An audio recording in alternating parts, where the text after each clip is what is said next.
Кога живеете тук? От Хан Аспарух по време. 681 година. Ти оптимист ли си по принцип? Не, аз съм си обикновен човек съм си. Който работят, който не работи, да си чувстват работата. Сирена имаше преди малко. За какво виеш? За какво виеше сирена? Чакай, мане, да се върни. Не, исках да питам само, защо имаше сирена сега. Защо имаше сирена сега? Ай, болно бях пари, лошо ми стана. Сори, сирена. Нема сирена. И ние дойдохме малко да си берем тухли. И аз имам 5 деца.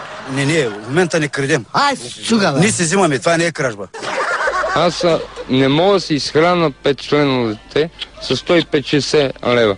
Порядъчно пиналият Йордан Начев влезе с гръм и трясък в една от избирателните секции. Събори тъмната стаичка. Въпреки това му дадоха да гласува. Ти знаеш ли, че в деня на изборите не трябва да се пие? Ама днеска пи. А сега като си в такова състояние, знаеш ли за кого гласуваш?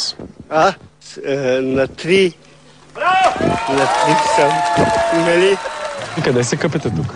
Къде се къп по клозето? По тоалетната се къпеме. Къде да се къпеме? Ако има пари, всека седмица. Ако има пари, през ден ще се къпим. Според вас бяха ли взети подходящите мерки, за да се спре хепатит? Епетит. Ще има и холерия тук.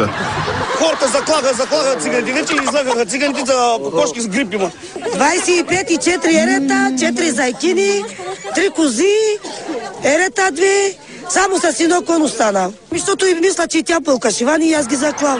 За една седмица всичко.